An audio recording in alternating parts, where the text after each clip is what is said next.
கண்ணீரின் பள்ளத்தாக்கில் என்னோடு இருப்பவரே. உறவுகள் மறந்தாலும் நீர் என்னை மறப்பதில்லை. காலங்கள் மாறினாலும் நீர் மட்டும் மாறவில்லை. உறவுகள் மறந்தாலும் நீர் என்னை மறப்பதில்லை. காலங்கள் மாறினாலும் நீர் மட்டும் மாறவில்லை. நீங்க தான்ப்பா என் நம்பிக்கை, உம்மையன்றி வேறு துணை இல்லை. ஆம் ராஜாவே, நீங்க தான்ப்பா என் நம்பிக்கை, உம்மையன்றி வேறு துணை இல்லை. கலங்கின நேரங்களில் கை தூக்கி எடுப்பவரே. கண்ணீரின் பள்ளத்தாக்கில் என்னோடு இருப்பவரே. கலங்கின நேரங்களில் கை தூக்கி எடுப்பவரே. கண்ணீரின் பள்ளத்தாக்கில் என்னோடு இருப்பவரே. தேவைகள் ஆயிரம் என்னுள் இருப்பினும் சோர்ந்து போவதில்லை, என்னோடு நீருண்டு.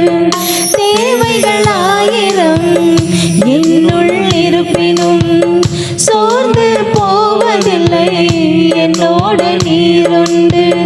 தேவையை காட்டிலும் பெரியவர் நீரல்லோ, நினைப்பதை காட்டிலும் செய்பவர் நீரல்லோ. தேவையை காட்டிலும் பெரியவர் நீரல்லோ, நினைப்பதை காட்டிலும் செய்பவர் நீரல்லோ. நீங்க தான்ப்பா என் நம்பிக்கை, உம்மையன்றி வேறு துணை இல்லை. நீங்க தான்ப்பா என் நம்பிக்கை, உம்மையன்றி வேறு துணை இல்லை. கலங்கின நேரங்களில் கை தூக்கி எடுப்பவரே. கண்ணீரின் பள்ளத்தாக்கில் என்னோடு இருப்பவரே. கலங்கின நேரங்களில் கை தூக்கி எடுப்பவரே. கண்ணீரின் பள்ளத்தாக்கில் என்னோடு இருப்பவரே. உறவுகள் மறந்தாலும் நீர் என்னை மறப்பதில்லை. காலங்கள் மாறினாலும் நீர் மட்டும் மாறவில்லை. உறவுகள் மறந்தாலும் நீர் என்னை மறப்பதில்லை. காலங்கள் மாறினாலும் நீர் மட்டும் மாறவில்லை. நீங்க தான் எல்லாரும் சேர்ந்து என் நம்பிக்கை, உம்மையன்றி வேறு துணை.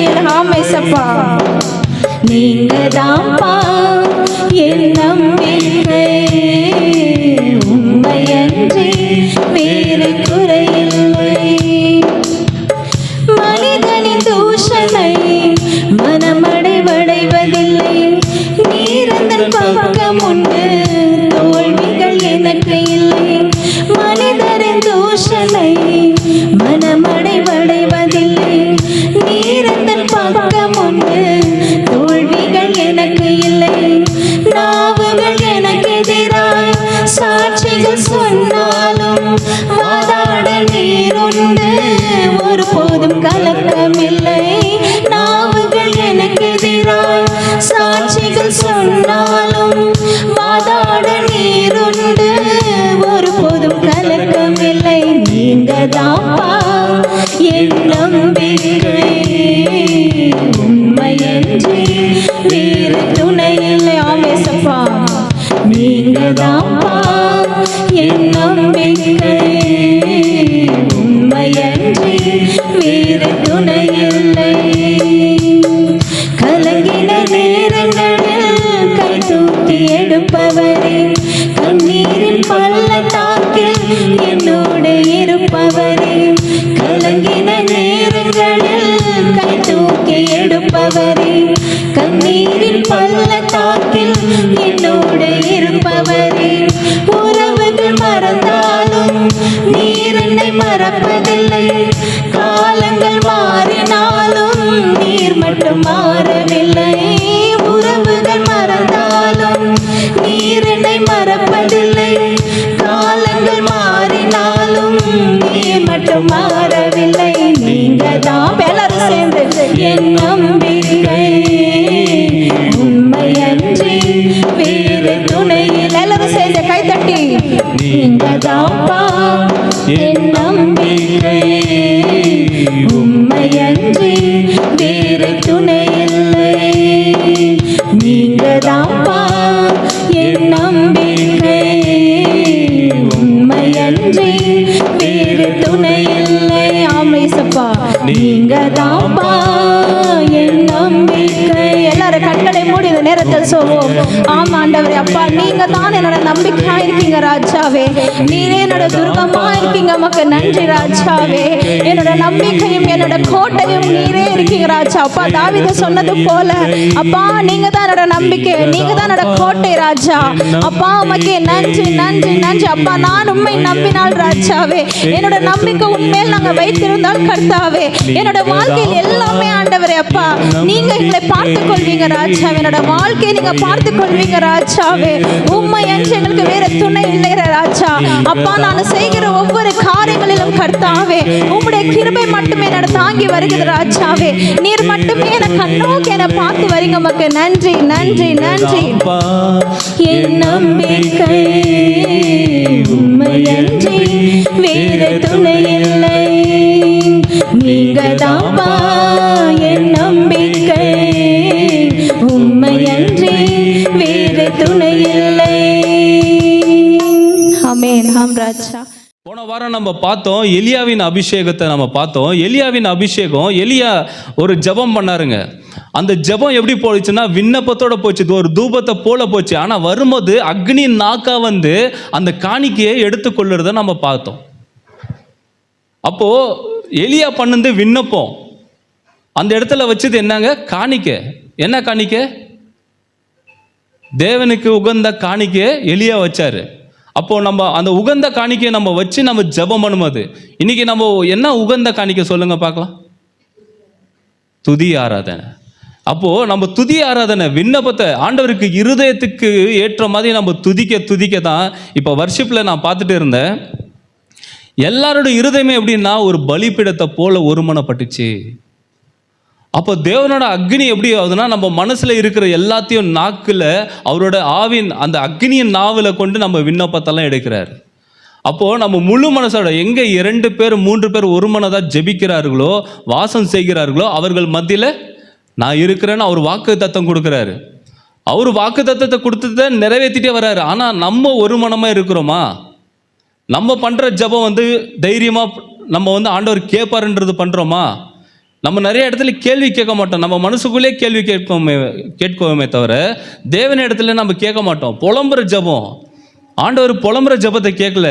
நீ எதை கேட்கிறியோ அது பெற்றுக்கொள்வாய் என்று விசுவாசி என்றார் ஆண்டவர். அப்போ நம்ம எதை கேட்டோமோ அது கண்டிப்பாக நம்ம பெற்றுக்கொள்வோம். இதே பாகலுக்கு ஜெபம் பண்ணவங்கெல்லாம் காலையிலேருந்து சாயந்தரம் மட்டும் ஜெபம் பண்ணிக்கிறாங்கன்னு வச்சுக்கோங்களேன். அவங்களுக்கு ஆன்சர் வந்துச்சா? ஆன்சர் வரல. எல்லாமே நம்ம கண்ட்ரோலில் தான் இருக்குது. நம்ம என்ன அதிகாரம் பண்ணால் பிசாசு அடங்கி போயிடுவானா? இது கூடமா பிசாசு உள்ளே வந்துருப்பான்ட்டு இல்லை. ஒரு கரண்ட் ஆஃப் ஆகுதுன்னா நம்ம நினைக்கிறோம் கரண்ட் போயிடுச்சு அப்படின்னு. ஆனால் அந்த கரண்ட்டுக்கு கட் ஆகிறதுக்கு பின்னாடி ஆலோசனைக்கு பின்னாடி பிசாசு வேலை செய்கிறான். இயேசுன்னு ஒருத்தர் இருந்தாங்கன்னு நீங்கள் நம்புனீங்கன்னா அப்போ பிசாசும் இருக்கிறான், அவனோட தந்திரம் இருக்குது, அவனோட எல்லா செயல்களும் இருக்குதுன்னு நீங்கள் நம்புனீங்கன்னா தான் அவனை துரத்த முடியும். நீங்கள் துரத்தாமல் அவனை பக்கத்தில் வச்சுக்கின்னு நீங்கள் கேட்குறதெல்லாம் கேட்டுன்னு இருந்தால் அவன் சரி போட்டோம். நீங்கள் ப்ரேயர் பண்ணி முடிச்ச அளவுக்கு உங்களுக்குள்ளே என்னத்தை வைக்கிறான்? கலைகளை விதைக்கிறான். அது நல்லா வளராதபடி கலைகளை விதைக்கிறான். அப்போது தேவன இடத்துல நம்ம வளரணும்னா முதலாவது நம்ம என்ன பண்ணணும்? சந்தோஷமாக தெளிவாக நம்ம தேவன இடத்துல கேட்குறோம். இல்லை நீங்கள் கேட்டதை எத்தனை பேர் ஞாபகம் வச்சுன்னு இருக்கிறீங்க? இன்ட்ரோடக்ஷன் தான் இன்னும் மெசேஜுக்குள்ளே போல. நீங்கள் கேட்டது எத்தனை பேர் ஞாபகம் வச்சுன்னுக்கிறீங்க? நான் ஏசப்பா கிட்ட இதை கேட்டதே நிறைவேறிச்சா இல்லையான்ட்டு. நிறைவேறின்னு வந்துருக்குதா? அப்போது நிறைவேறினதுக்கு ஸ்தோத்திரம் சொல்லுங்க, நிறைவேற போகிறதுக்கு தீர்க்க தரிசனம் சொல்லுங்க. புரியுதுங்களா இல்லையா? நான் எது கேட்ட விஷயம் கெடிச்சொல்லுக்கு அதுக்கு நன்றி செலுத்தணும். இனிமேலே வரப்போகிற விஷயத்துக்கு நான் தீர்க்க தரிசனம் சொல்லணுமா? எப்படின்னா எசேக்கியேலுக்கு சொன்னார், இந்த நரம்புகளெல்லாம் உயிரடையுமா? அப்படின்னா தீர்க்க தரிசனம் சொல்லு. அது செத்து போயிட்டு இருக்குது, அதுக்கு ஜீவன் கொடுக்கணும். ஜீவன் கொடுக்கணும்னா நீங்க அதிகாரம் பண்ணணும். இயேசுவின் நாமத்தில் உயிர் அடிட்டோம், இயேசுவின் நாமத்தில் உயிர் அடிட்டோம்னா அது உயிர் அடியும். நீங்க சொல்ல சொல்ல சொல்ல மறைத்த ஒவ்வொரு செல்லுகளுக்கும் நீங்க ஜீவன் கொடுக்குறீங்க. உங்க நாவல்னால, தேவன் மேல இருக்கிற விசுவாசத்தினால நீங்களே அதுக்கு ஜீவனை கொடுக்குறீங்க. அப்போ விசுவாசம் உள்ள ஜெபம் செத்ததா இருக்குதுன்னா தீர்க்க தரிசனம் உரைக்கும் போது அதுக்கு ஜீவனை கொடுக்குறோம் நம்ம. புரியுதுங்களா? இப்போ நீங்க எத்தனை பேர் ஒரு வருஷத்துக்கு அப்புறமா இல்ல அடுத்த வருஷத்துக்கான பிளான் வச்சிருக்கிறீங்க? அப்போ பிளானை இதுக்கு மேலே அது பிளானை போடுங்க. அந்த பிளானுக்காக ஜெபம் பண்ணுங்க. நான் என்னென்னலாம் பண்ணணும், அதுதான் தீர்க்க தரிசனம். இந்த வருஷம் முடிவு வந்திருக்குது. நம்ம இந்த வருஷம்லாம் நம்ம என்ன பண்ணோம், என்ன ஆண்டவர் நிறைவேறிக்கிறாரு, நிறைவேறாத லிஸ்ட்டை போடுங்க, நிறைவேறின லிஸ்ட்டை போடுங்க. நிறைவேறினதுக்காக ஸ்தோத்திரம் பண்ணுங்க. நிறைவேறாமல் இருக்கிறதுக்காக அது அடுத்த வருஷத்துக்கு தீர்க்க தரிசனம் வரையுங்க. ஏன்னா உங்க வாழ்க்கை யார் கையில் ஆண்டவர் ஒப்பு கொடுத்துருக்கிறாருன்னா உங்கள்கிட்ட தான் ஒப்பு கொடுத்துருக்கிறாரு, வேற யாருக்கிட்டையும் ஒப்பு கொடுக்கல. இந்த உலகம் பிசாசுகள் ஒப்பு கொடுத்துச்சுன்னு சொன்னாரு. ஏன்னா இயேசு இந்த பூமியில் இருக்கும் போது, எப்போ இயேசு இந்த பூமியில் எல்லா காரியங்களையும் ஜெயிச்சு முடிச்சாரோ இப்போ பிசாசுக்கிட்ட அதிகாரம் இல்லை. இப்போ எல்லா அதிகாரமும் யார்கிட்ட இருக்குது, இயேசுகிட்ட இருக்குது. இயேசு தனக்கு இஷ்டமானவனுக்கு அது கொடுக்குறாரு. புரியுதுங்களா? தனக்கு இஷ்டமானவங்க யாருன்னா தேவனோட பிள்ளைகள் தான். யாரு தேவனோட வார்த்தைக்கு செவி கொடுத்து அதன்படியா நடக்கணும்னு விருப்பப்படுறாங்களோ இந்த ராஜ்யத்தின் தெருவுகோலை அவங்கக்கிட்ட கொடுக்குறாரு. நீ போ, நீ இருக்கிறதெல்லாம் பூட்டி வச்சிருக்குதுல இந்த உலகத்துல, நீ எடுத்து ஓபன் பண்ணி ஆளுக செய்யு. அப்ப நீங்க பண்ண ஜபம்லாம் கீ உங்க கையில தான் இருக்குது, ஆனா கீ ஓபன் பண்ண மாட்டேங்கிறீங்க. எவனோட கீ யாருக்கிட்ட இருக்குது? நம்மள்கிட்ட தான் இருக்குது. ஆனால் நம்மள்கிட்ட இல்லைன்னு நம்ம மைண்ட் நம்பி இருக்குது. இப்போ இயேசு சொல்றாரு, திறவுகோல் உங்கள்கிட்ட தான் கொடுத்துருக்குறேன். நீங்க எதை ஜபம் பண்றீங்களோ அது உங்க கையில தான் இருக்கு. வராத விஷயத்த அவிவிசுவாசன்ற நெகட்டிவ் கூட பிசாசு ஆல்ரெடி விதைச்சு வச்சிருக்கிறோம். அது யாருக்கிட்ட இருக்குது? அதுவும் உங்கள்கிட்ட தான் இருக்கு. அப்போ விசுவாசமும் ஆண்டவர் விதைச்சு வச்சிருக்கிறாரு, அவிவிசுவாசமும் சாத்தான் விதைச்சு வச்சிருக்கிறான். அவிவிசுவாசத்தை இயேசுவின் நாமத்தினால கடிந்து கொள்ளுங்க. என் குடும்பம் நல்லா இருக்காதுன்னே அவிவிசுவாசம். என் குடும்பத்தில் இப்படியே நடந்துனுக்குதேன்னு அவிவிசுவாசம். என் குடும்பம் எப்போதான் மாறும் அப்படின்ற ஒரு ஒரு என்ன சொல்றது, ஒரு கவலை. அப்போ கவலைன்றது ஒரு ஸ்பிரிட்னு, ஒரு ஆவி தான் அது. இதெல்லாம் எங்க இருக்குதுன்னு பார்த்தா அதெல்லாம் விதைகளா நம்மளுக்குள்ள தான் இருக்குது. அப்போ கவலைகளை விரட்டி அடிக்கணும், அவிவிசுவாசத்தை விரட்டி அடிக்கணும். நம்ம குடும்பம் நல்லா இருக்கக்கூடாதுன்னு எந்த நாவு பயன்படுத்துறீங்க? உங்களோட நாவை தான் நீங்கள் பயன்படுத்துறீங்க. எந்த வாயில நீங்கள் ஜபம் பண்ணணும்னு விருப்பப்படுறீங்களோ அதே வாயில தான் இது நடக்குமோ நடக்காதோ அப்படின்றதும் நீங்களே பேச ஆரம்பிச்சிடுறீங்க. அப்போ இதுக்கு பின்னாடி பிசாசு வந்தானா இல்லையான்னு இல்லை, ஆல்ரெடி உங்களுக்குள்ள போட்ட விதை அது. பிசாசு உங்களுக்குள்ள அவிவிசுவாசன்ற விதையை போட்டது தான். உங்க விசுவாசத்துக்கு நீங்க எப்பெல்லாம் விசுவாசத்தோட ஒன்று செய்யணும்னு போவீங்களோ நேரம் உங்களுக்கு முன்னாடி வந்து உங்களுக்கு எதிர்த்து நிற்கிற அந்த சர்பாவி. எதெல்லாம் நீங்க செய்யணும்னு போய் நீங்க அது முயற்சி எடுக்கிறீங்களோ அது இம்மிடியட்டா 10 வழியா லாக் பண்ற அளவுக்கு சாத்தானோட தந்திரத்தை யோசிக்கிறான். அப்போ இந்த 10 டோரும் ஒடிக்கிறதுக்கு ஒரே ஒரு விசுவாசம் என்ற கேடகத்தை எடுக்கணும். என் தேவனால கூடாத காரியம் எதுவுமே இல்லைன்னு, என் தேவனால கூடாத காரியமே எதுவுமே இல்லைன்னு சொல்லி நீங்க முன்ன நோக்கி நீங்க கர்ஜிக்கிற, அதாவது யூதராஜ சிங்கத்தை போல முன்னாடி போயிட்டே இருக்கணும். நீங்க தெருவுகளை வச்சு திறந்துட்டு போயிட்டே இருக்கணும். ஏன்னா மத்தேயு 18:19 சொல்லப்படுது, நீங்க பரலோகத்தில் எவைகளை திறப்பீர்களோ அவைகள் பூலோகத்திலும் திறக்கப்படும். பரலோக ராஜ்யம் உங்களுக்குள்ள இருக்குதுன்னா உங்களுக்குள்ள இருந்து நீங்க இந்த பூமியில எதெல்லாம் திறக்கிறீங்களோ அதெல்லாம் திறக்கப்படும் இயேசுவின் நாமத்தினால. அதெல்லாம் திறக்கப்படும் இயேசுவின் நாமத்தினால. பரலோகம் அங்கே இல்லை இங்கே இல்லை, உங்களுக்குள்ள இருக்குது. தேவனோட ராஜ்யம் உங்களுக்குள்ள இருக்குது. எப்ப இயேசு கிறிஸ்துக்கு நீங்க அவர்தான் மெய்யான தேவன், அவர்தான் குமாரன் இயேசு கிறிஸ்து, நம்மளோட பாவத்தெல்லாம் நீக்க வந்த சர்வ வல்லமுள்ள தேவனாகிய கர்த்தர்னு எப்போ நீங்கள் விசுவாசத்தோட ஞானஸ்தானம் எடுத்தீங்களோ அன்னையிலிருந்து அவரோட வாக்குத்தத்தம் சொல்லுது, உன்னை விட்டு விலகுறதும் இல்லை உன்னை கைவிடுவதும் இல்லைன்னு. நீங்கள் விட்டு விலகி போனாலும் அவர் உங்களை விட்டு விலகி போக மாட்டாருங்க. அப்போ நம்ம ஜபம் பண்ணும்போது இன்னுமே ஜபம் பண்ண எல்லாத்துக்கான கீ யாருக்கிட்ட இருக்குது? சொல்லுங்க. சத்தம் வரல, எனக்கு சத்தம் வரல. பரலோக ராஜ்யத்தின் திறவுகள், தட் இஸ் கீ, யார்கிட்ட இருக்கு? சத்தம் வரல. அதிகாரம்ன்ற இப்படியெல்லாம் நாக்கு பத்தாது. சத்தம் வரல. கீ யார்கிட்ட இருக்குது? நம்மள்கிட்ட இருக்குது. அதிகாரத்தோட சொல்லுங்க, நம்மள்கிட்ட இருக்குது. அப்போ நமக்கு என்ன வேணுமோ இதுக்காக நம்ம ஜெபம் பண்ணி டைம் வேஸ்ட் பண்றோமா இல்லையா? சொல்லுங்க. நம்ம தேவைகளுக்காக இந்த உலகத்தில் எல்லாத்தையும் யார்கிட்ட கொடுத்துருக்கிறாரு? நம்மள்கிட்ட கொடுத்துருக்கிறாரு. ஆனால் மறுபடியும் நம்ம கேட்டுக்கிறோம். இப்போ கண்ணு திறந்துச்சு, சாவி என்கிட்ட தான் இருக்குதா? அந்த டோரை ஓப்பன் பண்ணுறதுக்கு சாவி எங்கெங்கேயோ தேடுவோம். லாஸ்ட்டில் பார்த்தா பூட்டிலே தான் இருக்கும் சாவி. அப்படி தான் பிசாசு நம்ம கண்ணை மறைச்சிட்டுக்கிறான். நம்ம கண்ணை மறைச்சிட்டுக்கிறான். அதனால தான் எதை நம்ம ஜெபம் பண்ணாலும் கெடிக்கலையேன்றோம். ஏன்னா அது நம்ம கையிலே இருக்கே. நம்ம கையில் இருக்கிறதுக்கான வேல்யூ தெரியல. இதே நம்ம யாராவது ஒரு ₹1 கோடி எடுத்துன்னு வந்து என் அக்கௌண்ட்டில் போட்டாங்கன்னா அதோட வேல்யூ நம்மளுக்கு தெரிகிற விஷயம். ஆனால் இயேசு என் கையில் கொடுத்துருக்கிற பொக்கிஷத்துக்கு வேல்யூ தெரியல. அதனால தான் நம்ம என்ன பண்ணுறோம்? நம்ம சோர்விலே இருக்கிறோம். மறுபடியும் இன்னொருத்தர் வந்து வெளியே காப்பாற்ற மாட்டாரான்னு. ஆனால் இந்த எலியாவி என்னன்னா, தகப்பனோட இருதயத்தும் மகனோட இருதயமும் பிசாசு பிரித்து வச்சுருந்தான். இப்போ தகப்பன், போன வாரம் பேசினோம், தகப்பன்னா வீட்டில் இருக்கிற தகப்பனை பற்றி நம்ம பேசிட்டு இருந்தோம். ஆனால் உண்மையான தகப்பன் யார் தெரியுங்களா? இயேசு. அவருக்கும் நம்மளுக்கும் விரோதமாக ஆக்கி வச்சுருந்தான். தேவனோட வார்த்தைக்கு விரோதமாக நம்மளை நடக்க வச்சுருந்தான். தேவன் நம்மள்கிட்ட வராத மாதிரி தேவனோட வார்த்தைக்கு நம்மளை கை கொள்ள முடியல. அப்போது மகன் அப்பா கிட்ட போக முடியல, அப்பா மகனுக்கிட்ட வர முடியல.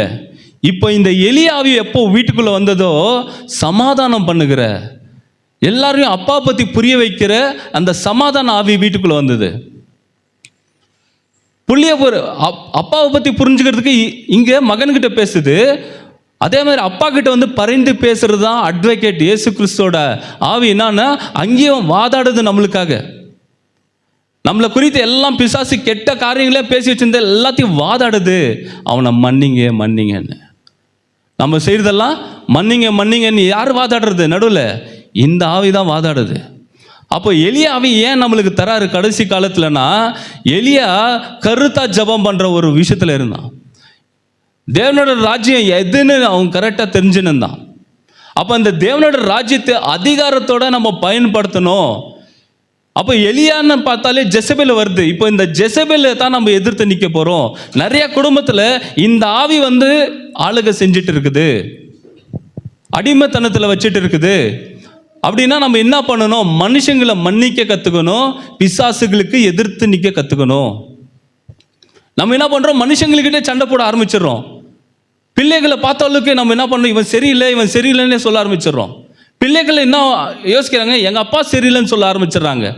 இப்படி ஒருத்தருக்கு ஒருத்தர் சரியில்லைன்றோமே தவிர ஃபஸ்ட்டு நான் சரியில்லை அப்படின்னு சொல்ல வைக்கிறது தான் இந்த எலியாவி. ஒரு குடும்பத்தில் 2 பேரையும் புரிந்து கொள்ள வைக்கிறது தான் இந்த எலியாவின் ஆவி வேலை செய்யுது.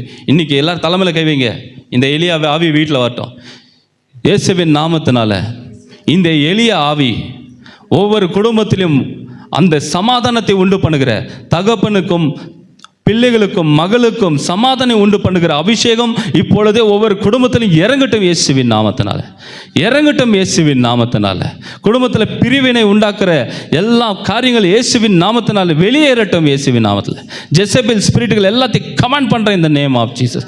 எங்கள் குடும்பங்களை விட்டு வெளியேறு இயேசுவின் நாமத்தினால. எங்கள் குடும்பங்களை விட்டு வெளியேறு இயேசுவின் நாமத்தினால. மத்தேயு 11:14. நீங்கள் ஏற்றுக்கொள்ள மனதாயிருந்தால் வருகிறவனாகிய எலியா இவன்தான். நீங்க ஏற்றுக்கொள்ள மனதாக இருந்தால் வரப்போகிற எலியா யாருன்னா எலியா தான். யோவான் யாருன்னா எலியா தான். அப்போ இந்த தீர்க்கதரிசி என்ன வந்து பண்ணுவாருன்னா, குடும்பத்தில் ஒன்னஸை உருவாக்கணுமா. இன்னைக்கு சொல்லுங்க, எல்லார் குடும்பத்தில் ஒரு மனம் இருக்கா? எல்லார் குடும்பத்தில் 1 மனம் இருக்கா? அப்போ ஒரு மனம் இல்லைன்னா அப்போ என்ன ஆவி இருக்குதுன்னு நீங்க கண்டுபிடிச்சிட்டீங்க. அப்போது நம்ம வீட்டில் ஜெபம் பண்ண வேண்டிய விதமாவது என்ன? ஜெபம் பண்ணோம்னா, ஆண்டவரே எங்கள் குடும்பத்தில் ஒரு மனம் வரட்டும். இப்போ எலியாவை எங்கே வேலை செய்யணும்னா உங்களுக்குள்ள வேலை செய்யணும். எலியானாலே தீர்க்கதரிசின்னு அர்த்தம். இப்போ நான் அடுத்த வருஷத்துக்கு கமாண்ட் பண்ண சொன்னேன். எதுக்காக கமெண்ட் பண்ண சொன்னேன்னா, என் குடும்பம் ஒழுங்காக மாறட்டும், என் பிள்ளை ஒழுங்காக மாறட்டும், எங்கள் அப்பா அம்மா எல்லாம் ஒழுங்காக மாறட்டும்னு கமெண்ட் பண்ணணும். ஏன்னா இந்த கடைசி காலத்தில் எலியா ஸ்பிரிட் என்னன்னா, அவர் ஒரு பெரிய தீர்க்கதரிசியா. மனுஷனுக்குள்ளே ஒரு சிறந்த தீர்க்கதரிசி யாருன்னா இயேசு கிறிஸ்துவே சாட்சி சொல்றாரு, இந்த யோவான ஸ்நானன் தான்ட்டு. அப்போ தீர்க்கதரிசினா என்ன தெரியுங்களா? தீர்க்கதரிசினா ரெண்டு விஷயம் இல்லை, ஒரே விஷயம்தான். ஒன்று, தீர்க்கதரிசி சொல்றதை அவர் நிறைவேற்றுவார், இல்லை அவர் சொல்றத தீர்க்கதரிசி சொல்லுவான். இன்னைக்கு நீங்க சொல்றத ஆண்டவர் நிறைவேற்ற ரெடியாக்குறாரு. அதே போல ஆண்டவர் சொல்றத நீங்க செய்கிறவர்களா, நீங்க பேசுறவர்களா இருப்பீங்க. அப்ப இயேசு சொல்றாரு, உங்களை என்ன சொல்றாருன்னா, நீங்கெல்லாம் தீர்க்கதரிசின்றாரு. உங்களெல்லாம் என்ன சொல்றாருன்னா தீர்க்கதரிசின்னு சொல்றாரு. எப்போ இந்த எலியா ஆவிக்கு நான் இடம் கொடுத்தனோ, என்னைக்கு இந்த எலியாவின் அபிஷேகத்துக்கு நான் இடம் கொடுத்தனோ, இப்போ எல்லாரையும் ப்ரிப்பரேஷன் பண்ற வேலை தான் நடந்துருக்குது. சபையிலெல்லாம், குடும்பத்திலெல்லாம் ப்ரிப்பரேஷன் பண்ண வேலையாக்குது. எங்கெல்லாம் குறைவு இருக்குதோ அந்த குறைவை பார்த்து இயேசுவின் நாமத்தில் நிறைவாகட்டும் போது, இது வரைக்கும் எண்ணெய் மாவு குறைவு இல்லாமல் நடந்துச்சு அந்த விதவை வீட்டில். அப்போ அதிகாரம் இந்த வீட்டில் ஒரு குறைவும் இருக்கக்கூடாதுன்னு நீங்கள் ஆசீர்வாதம் பண்ணீங்கன்னா அதே போல் ஆசீர்வாதம் இருக்கும். அப்போ எலியான்றது தீர்க்கதரிசனம் சொல்லுகிற அபிஷேகம். அப்போ இந்த எலியாவின் அபிஷேகம் தீர்க்க தரிசனமா நீங்க சொல்ல சொல்ல சொல்ல நீங்க தான் பெரிய தீர்க்க தரிசியா மாறுறீங்க. அப்போ ஒரு குடும்பத்தை ஒழுங்கு பண்ணோம்னா அன்பு வேணும், சமாதானம் பண்ண வைக்கிற குணம் வேணும்.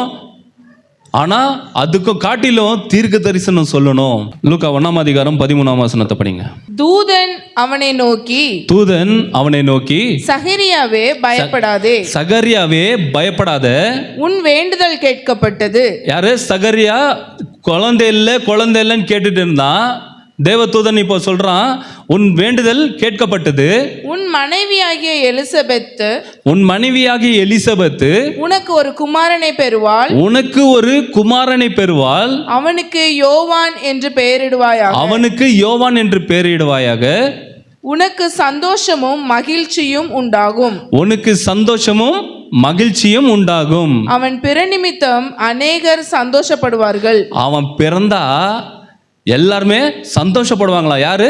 யோவான் பிறந்தா. ஒரு இடத்துல இயேசு சொல்றாரு, எலியா வரணுமே யாருன்னு கேட்டா, மனுஷனுக்குள்ளே பெரிய தீர்க்கதரிசி யாருன்னா இந்த யோவான் தான்.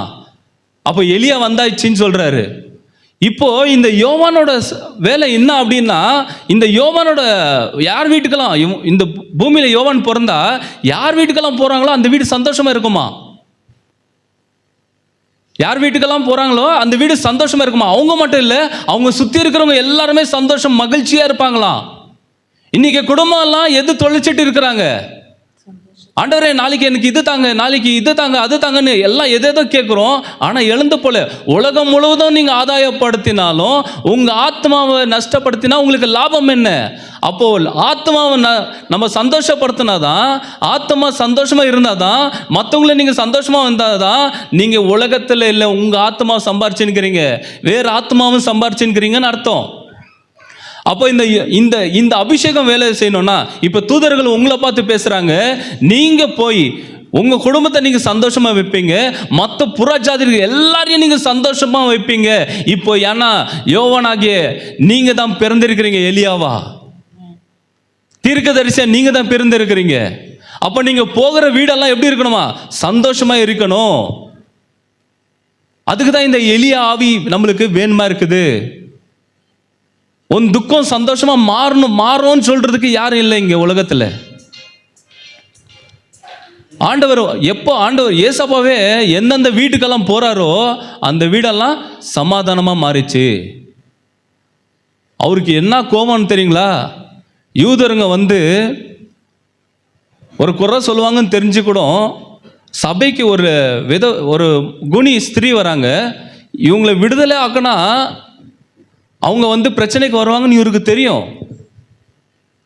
ஆனால் எப்படிப்பட்ட பிரச்சனை வந்தாலும் எனக்கு அதை பற்றி கவலை இல்லை,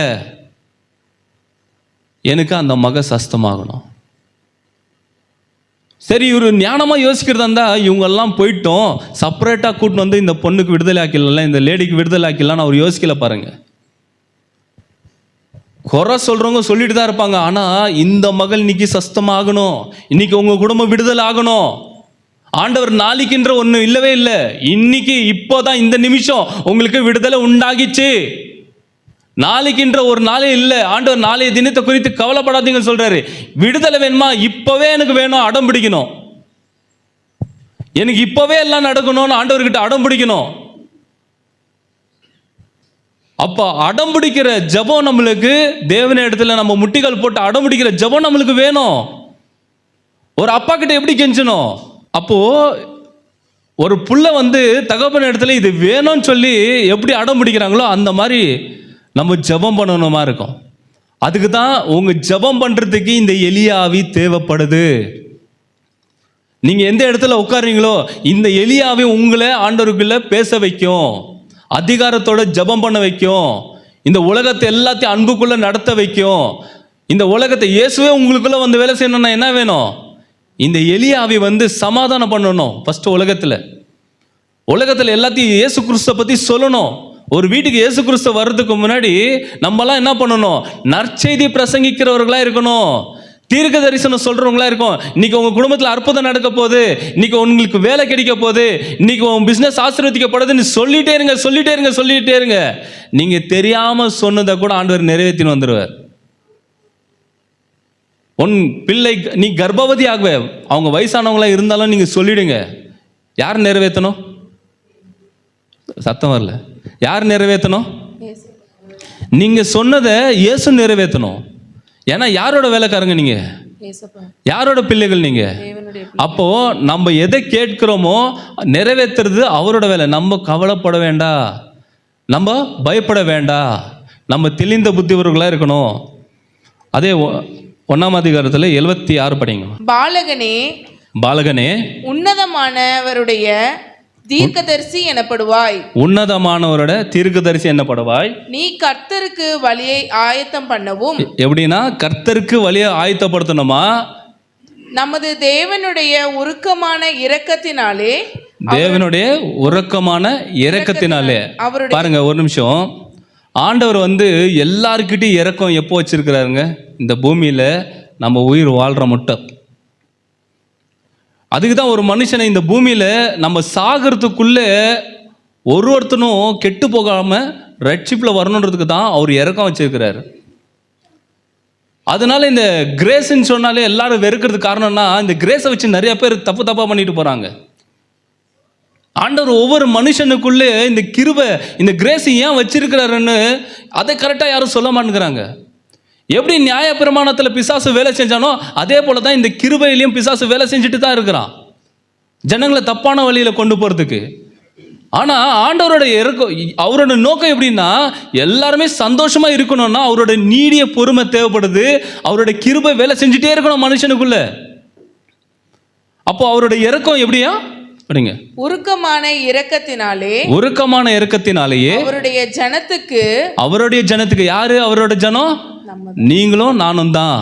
யாரு ஏசப்போட வசனத்தை கேட்டு அதன்படியா ஆண்டவரே என்னை மன்னிச்சிடுங்க நான் அதன்படியா நடக்கணும்னு நினைக்கிறவங்களோ அவங்க தான் அவரோட ஜனங்க. பாவ மன்னிப்பாகிய ரட்சிப்பை தெரியப்படுத்தவும். இப்போ ஒவ்வொரு ஃபேமிலிக்கு என்ன வேணுங்களா? சுவிசேஷன்றது என்னங்களா? பாவம் மன்னிப்பாகிய ரட்சிப்பு. எல்லாரும் நீங்க போறீங்கன்னா ஒரு குடும்பத்துல ஒரு பிசாசு ஆளுக செஞ்சு நிற்பான். அவன் என்ன தெரியுங்களா? மொத்தம் பாவத்தையும் செய்ய வைக்கிற அந்த பிசாசு. ஒருத்தன் பாவம் தனியா செய்ய மாட்டான். பாவம் யாருங்க? சாபம் யாருங்க? பிசாசு. எப்போ ஒரு குடும்பத்துல பிசாசு உள்ள நுழைஞ்சிட்டானோ பாவம் சாபம் எல்லாமே அங்கதான் இருக்குது. அப்போ அந்த வீட்டில் நியாயம் சொல்லக்கூடாது. நீ ஆண்டவர்கிட்ட வரல அதனால தான் இப்படி ஆயிடுச்சுன்னு அப்படியெல்லாம் சொல்லக்கூடாது. உங்களுக்கு அதிகாரம் கொடுத்துக்கிறாருல, நீங்க போற வீட்டை என்ன பண்ணணுமா? பாவம் மன்னிப்பாகிய ரட்சிப்பு உங்க வீட்டுக்கு வந்துச்சு. இதை நீங்க ஆசீர்வாதமா ஜெபம் பண்ணணும். இன்னைக்கு ஒரு யாரே இருக்கட்டும், ஏசப்பா என்ன சொல்றாரு? உன் பாவம் மன்னிக்கப்பட்டுச்சுன்னு சொல்றாரு. எப்படி நீங்க சொல்லலாம் அப்படின்னு கேட்ட வந்தவங்க நிறைய பேர் ஏசப்பா கிட்ட. ஆனா அந்த மனுஷனுக்கு பின்னாடி பாரம் கொடுத்து நின்றது எதுதான்? இந்த பாவத்தை சுமக்கிற ஆவி. அப்போ இந்த ஆவியை பார்த்துட்டாரு, இவனை மன்னிச்சா இந்த ஆவி தொடாதுன்னு தெரிஞ்சு. இப்போ மனுஷனை செப்பரேட்டா பார்க்குறாரு, ஆவியை செப்பரேட்டா பார்க்குறாரு. மனுஷனை செப்பரேட்டா பார்க்குறாரு, ஆவியை செப்பரேட்டா பார்க்குறாரு. அப்போ இந்த பாவ மன்னிப்பு எனக்கு வேணும், உங்க குடும்பத்தில் பாவ மன்னிப்பு வேணும். நீங்க யாரெல்லாம் இவ்வளோ வருஷமா நீங்க வந்துட்டு நான் செஞ்சது வந்து தவறுன்னு எப்போ உணர்ந்தீங்களோ நீங்க மன்னிக்கப்பட்டாச்சு. இதுக்கு மேல தப்பு செய்யறவங்களை பார்த்தா இறக்கம் வரணும். தேவனோட இறக்கம் உங்களுக்குள்ள இருக்குது. நீங்க எலியா ஸ்பிரிட் உடையவர்களை, தேவனோட ஆவி பெற்றவங்க. அவரோட குணத்தை போல, அவரோட சாயலை போல நீங்க இருக்கணும். தேவனே இறக்க குணமா இருக்கும் போது நீயும் நானும் யாரு? சபிக்கிறதுக்கு நீயும் நானும் யாரு? அவர் எப்படி இருக்கிறாரா? இறக்க குணத்தை படிங்க. நமது தேவனுடைய உருக்கமான இரக்கத்தினாலேயே அவருடைய ஜனத்துக்கு பாவ மன்னிப்பாகிய. இப்போ அவரோட ஜனங்கன்னு சொல்றது யாருன்னா நீங்களும் நானும். எப்படியோ இப்போ நீங்க எந்தெந்த வீட்டுக்கு போறீங்களோ, யாரெல்லாம் உங்ககிட்ட வேலை செய்யறாங்களோ, இல்ல நீங்க மற்றவங்ககிட்ட வேலை செய்றீங்களோ, இவங்கெல்லாம் யாருங்க? இவங்கெல்லாம் யாருங்க? உங்களை நம்பி யாரெல்லாம் வந்தாங்களோ, இல்ல ஆண்டவர் ஒப்பு கொடுக்கணுமோ, உங்க பவுண்டரி பெருசாகணுமா வேணாமா? இல்ல சத்தம் வரல. உங்க எல்லைகள் பெரிதாக்கணுமா வேணாமா? பெரிதாக்கணும். ஆமென் சொல்லுங்க. ஆமென்.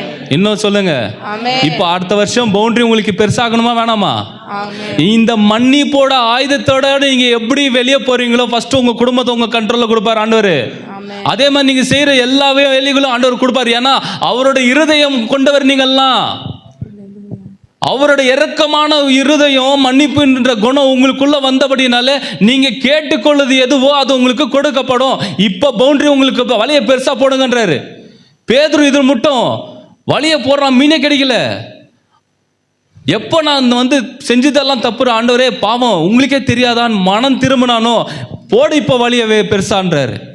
உங்க பவுண்டரி எல்லாம் பெருசாகணுமா? வலைகளை மன்னிக்கிற வலைகளை பெருசா போடுங்க. மன்னிப்புன்ற வழியை பெருசா போட்டுனே இருங்க. பார்க்குற ஜனெல்லாம் மன்னிக்கணும் மன்னிக்கணும்னு சொல்லுங்க. எல்லாமே ஆண்டவர் உங்கள்கிட்ட சரண்டர் பண்ணிடுவார் ஆண்டவர். ஏன்னா நீங்க அவங்கள அடிமைத்தனத்தில் நடத்துற, அன்பில் நடத்துறீங்க.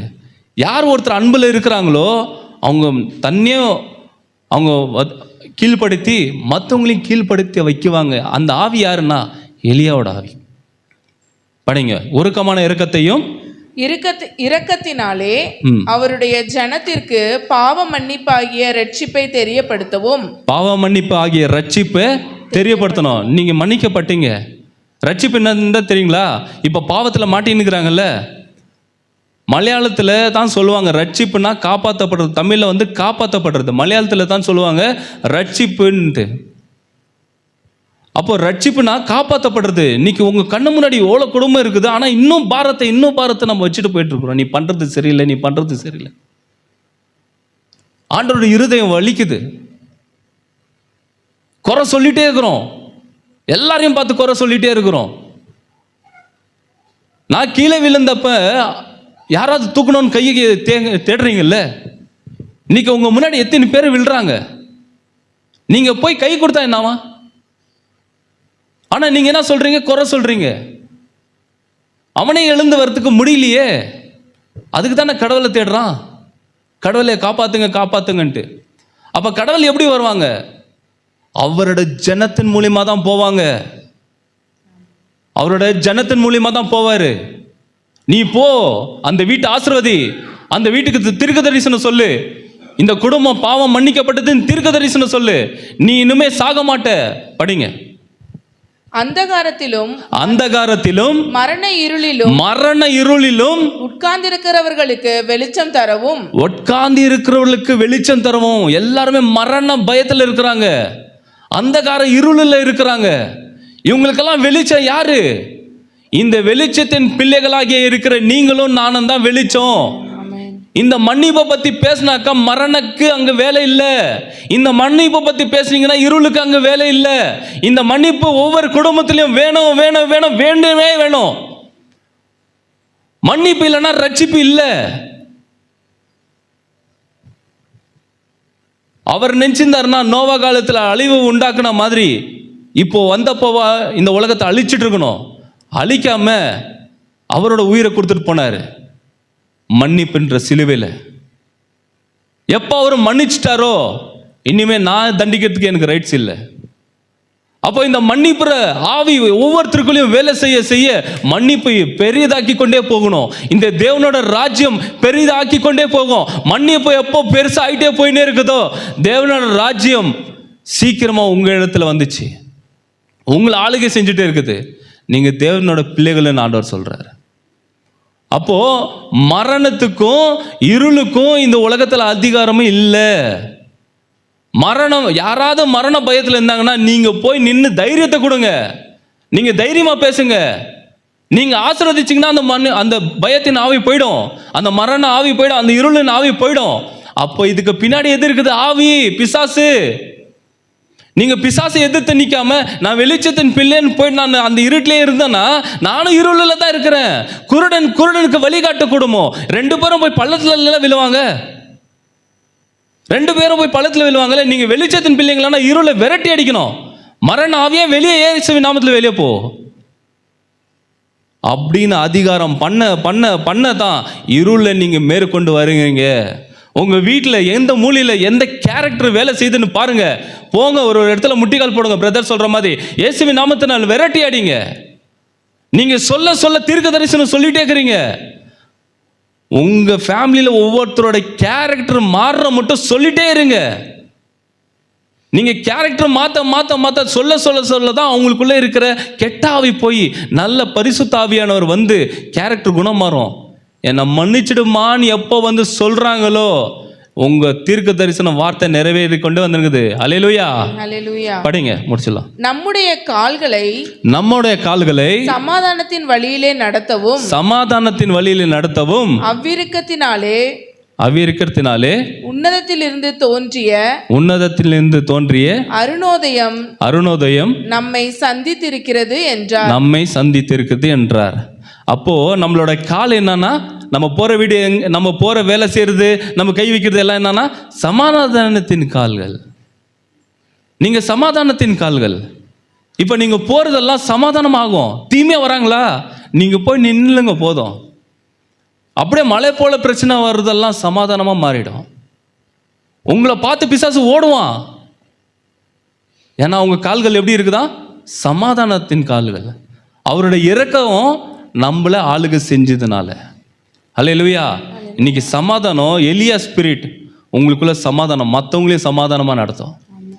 அதுக்கு தான் இரக்கம் குணம் உள்ளவர்கள் பாக்கியவான்கள், சமாதானம் பண்ணுகிறவர்கள் பாக்கியவான்கள். அப்போ ஆண்டவர் பாருங்க எல்லாம் என்னென்னலாம் எப்படி ஊழியக்காரங்களை தேடுறாருன்னு, எப்படி ஊழியக்காரர்களை தேடுறாரு பாருங்க. யாராவது ஒரு வீட்டுக்கு வேணும், ஒரு வீட்டுக்கு போனா அந்த வீடு பிரச்சனையா இருந்துச்சுன்னா சமாதானம் பண்ணணும். ஃபர்ஸ்ட் நீங்க சொன்ன சமாதானம் ஆசீர்வாதம் அது வெளியே கிரிய செய்கிற மட்டும் நீங்க பொறுமையா நீங்க இருக்கிற இடத்துல ஜபத்துல காத்து நேருங்க. நீங்க எதெல்லாம் ஜபம் பண்ணீங்களோ அது வெளியரங்கமா வர்றோம். அந்த காலத்தில் பண்ண ஜபங்கள்லாம் வெளியரங்கமா வர்ற மட்டும் நீங்க பொறுமையா ஸ்தோத்திரத்தோட துதிச்சு ஆராதிச்சுட்டே இருங்க. ஹல்லேலூயா. சிங்ககவியில் நான் விழுந்தேன், அவர் என்னோடு அமர்ந்திருந்தார். சுட்டெரிக்கும் அக்கினியில் நடந்தேன், பனி துளியா என்னை நனைத்தார். சிங்ககவியோ சுழி நெருப்போ அவர் என்னை காத்திடுவார். சிங்ககவியோ சுழி நெருப்போ அவர் என்னை காத்திடுவார். அவரே என்னை காப்பவர், அவரே என்னை காண்பவர், அவரே என்னை காப்பவர், அவரே என்னை காண்பவர். சிங்ககவியோ சுழி நெருப்போ அவர் என்னை காத்திடுவார். சிங்ககவியோ சுழி நெருப்போ அவர் என்னை காத்திடுவார். எதிரிகள் என்னை சுற்றி வந்தாலும் தூதர் சேனைகள் கொண்டு என்னை காப்பாரே. எதிரிகள் என்னை சுற்றி வந்தாலும் தூதர் சேனைகள் கொண்டு என்னை காப்பாரே. ஆவியினால் யுத்தம் வெல்வேனே, சாத்தானை சமுதிரம் விளங்குமே. ஆவியினால் யுத்தம் வெல்வேனே, அன்னை சமுதிரம் விளங்குமே. அவரே என்னை காண்பவர், அவரே என்னை காப்பவர், என்னை காப்பவர், அவரே என்னை காப்பவர். சிங்ககேவியோ சுழி நெருப்போ அவர் என்னை காத்திடுவார். சிங்ககேவியோ சுழி நெருப்போ அவர் என்னை காத்திடுவார். ராஜ்யம் எனக்குள்ளே வந்ததா, சூழ்ச்சிகள் என்னை ஒன்றும் செய்யாதே. ராஜ்யம் எனக்குள்ளே வந்ததா, சூழ்ச்சிகள் என்னை ஒன்றும் செய்யாதே. அற்புதம் எனக்காக செய்பவர் என்னை அதிசயமாய் வழி நடத்துவார். அற்புதம் எனக்காக செய்பவர் என்னை அதிசயமாய் என்னை நடத்துவார். அவரே என்னை காண்பவர், அவரே என்னை காப்பவர், அவரே என்னை காண்பவர், அவரே என்னை காப்பவர். சிங்ககேவியோ சூளை நெருப்போ அவர் என்னை காத்திடுவார். சிங்ககேவியோ சூளை நெருப்போ அவர் என்னை காத்திடுவார். சிங்ககேவியில் நான் விழுந்தேன், அவர் என்னோடு அமர்ந்திருந்தார். சுட்டெரிக்கும் அக்கினியில் நடந்தேன், பனி துளியா என்னை நனைத்தார். சிங்ககேவியோ சுழி நெருப்போ அவர் என்னை காத்திடுவார். சிங்ககேவியோ சுழி நெருப்போ அவர் என்னை காத்திடுவார். சிங்ககேவியில் நான் விழுந்தேன், அவர் என்னோடு அமர்ந்திருந்தார். சுட்டெரிக்கும் அக்கினியில் நடந்தேன், பனி துளியா என்னை நனைத்தார். சிங்ககேவியோ சுழி நெருப்போ அவர் என்னை காத்திடுவார். சிங்ககேவியோ சுழி நெருப்போ அவர் என்னை காத்திடுவார். ஸ்தோத்திரம் ராஜா. சிங்ககேபியோ எந்த சூழல் நெருப்போ, எப்படிப்பட்ட பிரச்சனை வந்தாலும் ஒன்று மட்டும் யோசிங்க, ஆண்டவர் என்னை பாதுகாத்து வைத்திருக்கிறார். அவரோட உள்ளங்கையில் நம்மளை வச்சிருக்கும் போது எந்த சத்ரும் நம்மளை தொட முடியாதுன்ற ஞானத்தின் தெளிவின் அபிஷேகம் இப்பொழுது உங்களுக்குள்ளே வேலை செய்யட்டும், உங்களுக்குள்ளே எனக்குள்ளே வேலை செய்யட்டும். எல்லா தீமைகளை அகற்றி நன்மையாக போகிறதுக்கு தான் ஆண்டவர் உங்களே என்னை அபிஷேகம் பண்ணி வச்சிருக்கிறார். நன்மையை பேசுங்க, நன்மையாக செஞ்சுட்டு வாழ்க்கையை சந்தோஷமாக ஆசீர்வதித்து கிறிஸ்துவுக்கு எப்பொழுதும் சாட்சியாக நில்லுங்க என்று வாழ்த்தி வரவேற்கிறேன் இயேசுவின் நாமத்தினால தந்தையே, ஆமேன். என் ஆத்மாவே கர்த்தரை ஸ்தோத்ரி, என் முழு உள்ளமே பரிசுநாமத்தை ஸ்தோத்ரி. என் ஆத்மாவே கர்த்தரை ஸ்தோத்ரி, அவர் செய்த சகல உபகாரங்களையும் மறவாதே.